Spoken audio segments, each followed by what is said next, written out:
বার্ধক্যে সমস্ত সুখ লুপ্ত হয়ে যায়। তার ফলে কেউই বার্ধক্য বা জরাকে পছন্দ করে না। তাই কালকন্যা জরা দুর্ভগা নামে বিখ্যাত। কিন্তু একসময় মহান রাজা যযাতি জরাকে বরণ করতে বাধ্য হয়েছিলেন। শ্বশুর শুক্রাচার্যের অভিশাপে যযাতির জরাকে বরণ করতে হয়েছিল। শুক্রাচার্যের কন্যার সঙ্গে তার যখন যযাতির বিবাহ হয়, তখন শর্মিষ্ঠা নামক এক বান্ধবী শুক্রাচার্যের কন্যার সঙ্গে গিয়েছিলেন। কালক্রমে মহারাজ যযাতি শর্মিষ্ঠার প্রতি অত্যন্ত আসক্ত হয়ে পড়েন এবং শুক্রাচার্যের কন্যা সেই বিষয়ে তার পিতার কাছে অভিযোগ করেন। তার ফলে শুক্রাচার্য মহারাজ যযাতিকে অকালে জরাগ্রস্ত হওয়ার অভিশাপ দেন।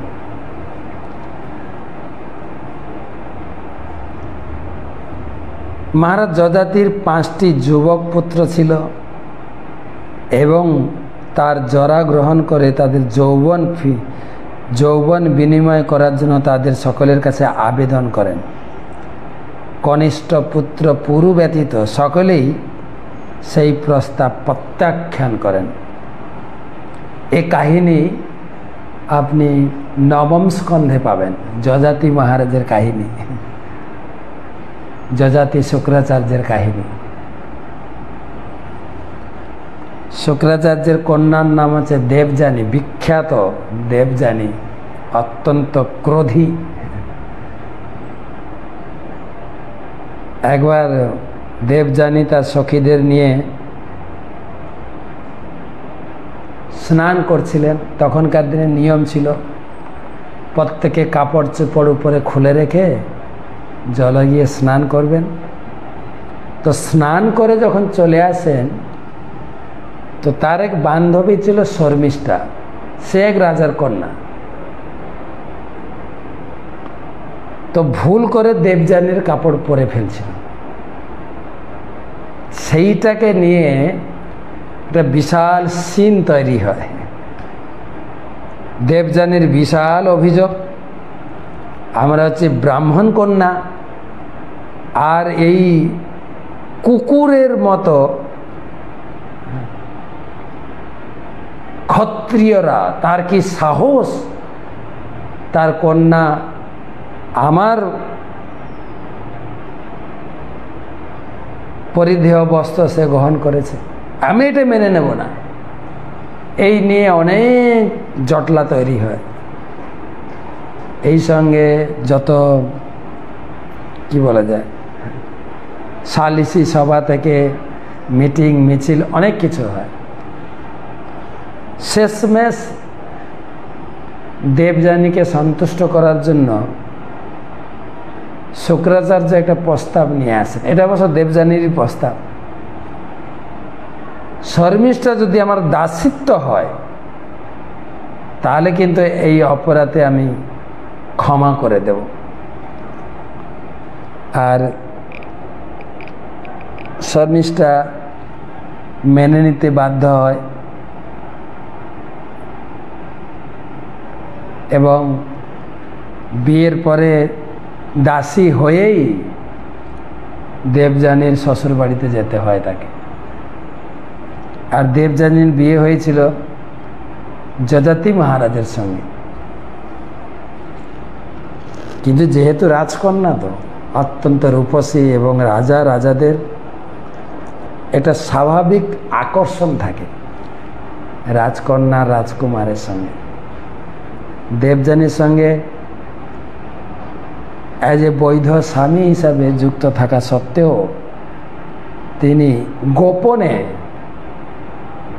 শর্মিষ্ঠার সঙ্গেও মিলিত হয়েছেন। শর্মিষ্ঠার তিনটা পুত্র উৎপাদন হয়েছে।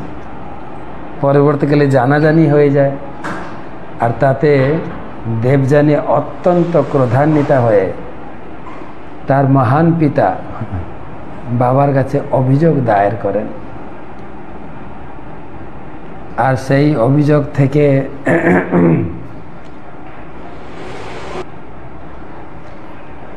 তো শুক্রাচার্য এত বড় তেজিয়ান ছিলেন, কিছু বুঝে সুঝে না অভিশাপ দিয়ে দিলেন। যযাতি বার্ধক্য দশা প্রাপ্ত, জরা প্রাপ্ত, এত কামুক। আর অভিশাপের কত শক্তি ছিল, সঙ্গে সঙ্গে জরাগ্রস্ত প্রাপ্ত, বৃদ্ধ হয়ে গেল। আর যযাতি অনেক অনুনয় বিনয় করলেন, দেখুন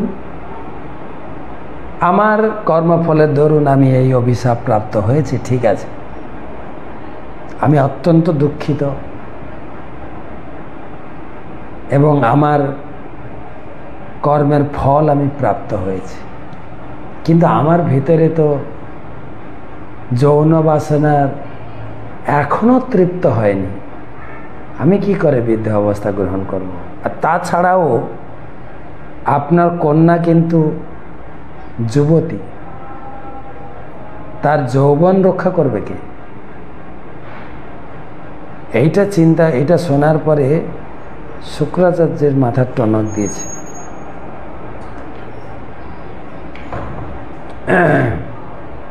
তো কি হবে এই চিন্তা করে তখন শুক্রাচার্য একটা সমাধানের পথ বের করলেন। সত্যি তো আমার মেয়েরই বিপদ হয়ে যাবে, কেন সে যৌবন, এখনো যুবতী, তার জীবনের কাম বাসনাকে কে পূরণ করবে?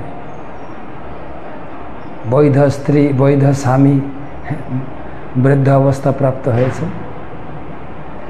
তখন তিনি একটা সিদ্ধান্ত নিয়ে এলেন, বলেন মহারাজ যযাতি, ঠিক আছে, অভিশাপ তো হয়ে গেছে, তবে তোমার 5 পুত্র ছিলেন, দেবযানীর 2 পুত্র আর শর্মিষ্ঠার 3 পুত্র।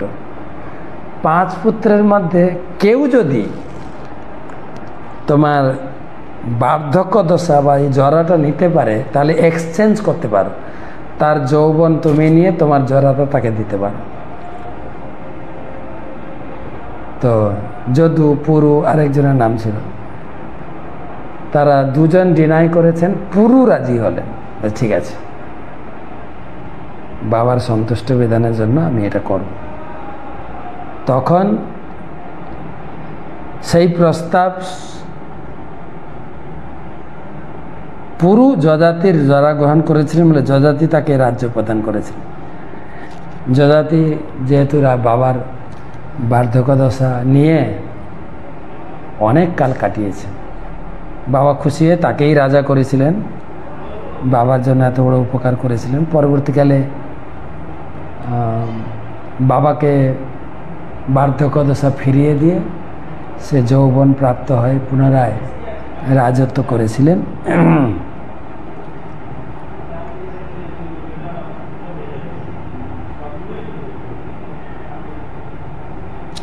যযাতি তাকে রাজ্যপাল বলা হয় যে যযাতির অন্য 2 পুত্র অবাধ্য হয়েছিল বলে তিনি তাদের ভারতের বাইরে, খুব সম্ভবত তুষ্কর ও গ্রিস রাজ্যে রাজ্য শাসন করতে দেন।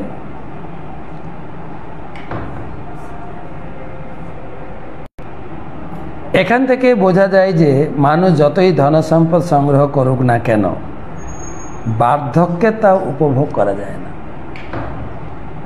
সমস্ত প্রকার সুখ, খাওয়া দাওয়া, দেখা শোনা, উপভোগের সব দ্বার বন্ধ হয়ে যায়। বৃদ্ধকাল আলো, সব সুখ ভাগ হলো।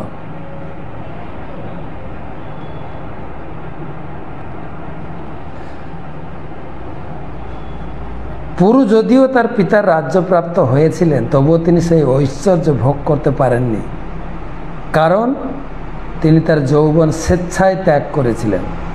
মানুষের কৃষ্ণ ভক্তির পন্থা অবলম্বন করার জন্য বার্ধক্য পর্যন্ত অপেক্ষা করা উচিত না। বার্ধক্যে ভক্তিটাকেই উপভোগ করতে পারবো না। একটু নাচবে, কীর্তনে নাচতে পারবে না, একটু খাওয়া দাওয়া ফিস্ট ভালো মন্দ খেতে চাইবে, খেতে পারবো না, হজম হবে না। তো আমাদের বলে না, বৃদ্ধ লোক সিদ্ধ খাবে, মানে খেয়ে খেয়ে জীবনে সিদ্ধি লাভ করেছে, এখন সিদ্ধ খাচ্ছে।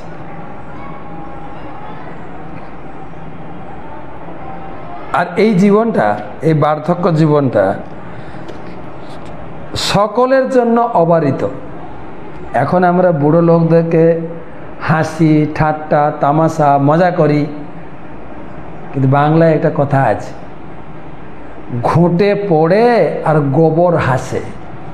গোবর তরতাজা, ঘুঁটেকে বলছে পুড়, ভালো করে পুড়, কিন্তু এটাও সত্য, গোবরকে ঘুঁটে হতে হবে, তখন আমিও পুড়ব। তাই সকলের জীবনের জন্য এই বার্ধক্য দশা তো আসবেই, সেজন্য আমাদের কতটা সাবধান থাকতে হবে প্রত্যেকের জীবনে।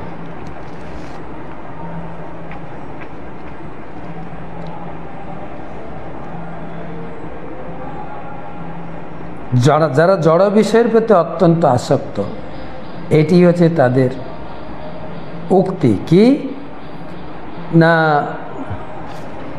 সরি,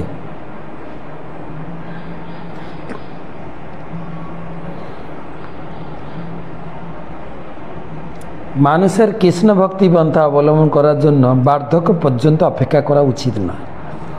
বার্ধক্যের অক্ষমতার ফলে কৃষ্ণ ভক্তির পথে উন্নতি সাধন করা যায় না, তা তিনি জড়জাগতিক বিচারে যতই ঐশ্বর্যশালী হোক না কেন। সকলেই বৃদ্ধ অবস্থা এলে জীবনের সুখ সম্পূর্ণরূপে সমাপ্তি হয়ে যায়, সমস্ত ইন্দ্রিয়গুলি দুর্বল হয়ে যায়, চোখ ভালো করে দেখতে পারে না, কানে ভালো করে শোনা যায় না, খেয়ে ভালো করে হজম করা যায় না, ভালো করে চলতে পারা যায় না, নাচা যায় না, ভালো করে চিন্তাও করা যায় না। এটা শাস্ত্রীয় কেবল উক্তি নয়, এটা ব্যবহারিক আমাদের জীবনেও আমরা দেখছি। যারা আমাদের 50 ঊর্ধ্বে বয়স হয়ে গেছে, ইন্দ্রিয় শক্তি দুর্বল হতে চলেছে, বা তদূর্ধ্ব 60-70, তাদের তো কথাই নেই। যা যা আলোচনা আছে সবই জীবনের সঙ্গে মিলে যাবে। তো সেই সূত্রে একটা জিনিস আমাদের পরিধানযোগ্য, আমাদের যারা গুরুজন, আমাদের আশেপাশে, আমাদের পরিবারে, প্রতিবেশীতে, আত্মীয় স্বজনের মধ্যে যারা যারা বার্ধক্য অবস্থায় ব্যক্তিত্ব রয়েছেন, সে দাদু হোক, দিদিমা হোক, ঠাকুমা হোক, যে হোক, সবার জন্য সাহায্যের প্রয়োজন। সাহায্যের, তাকে মানসিকভাবে সাহায্য করা, আর্থিকভাবে সাহায্য করা, শারীরিকভাবে সাহায্য করা, হাত ধরে ধরে নিয়ে যাওয়া, খাইয়ে দেওয়া, যা যা তার সাহায্যের প্রয়োজন সাহায্য করা উচিত। এমনি সকলকে সাহায্য করা উচিত, বিশেষ করে বৃদ্ধ অবস্থা ব্যক্তিকে। কেন, তখন তার অর্থবল, লোকবল, মনোবল কিছুই থাকে না তার পাশে। বড় বড় অফিসার, কোম্পানির বড় বড় কাজ সমাধান করেছেন, কোম্পানিকে অনেক বড় বাড়িয়েছেন, প্রগতি দিয়েছেন, কিন্তু তথাপি 55-60 হয়ে গেলে তাকে আর সমাদর করে না। কপিল দেব তৃতীয় স্কন্ধে বলেছেন, কিষান ইব গোচর। যেরকম কৃষক তার বলদ যখন বৃদ্ধ হয়ে যায়, গাই যখন বৃদ্ধ হয়ে যায়, তাকে অবহেলা করে। বলদ নাঙ্গল করতে পারে না, গাই দুধ দেয় না। ঠিক বাড়ির সিনিয়র লোককে, গুরুজনদেরও এইরকম অবস্থা প্রাপ্ত হতে হয়, কত অবহেলা করে।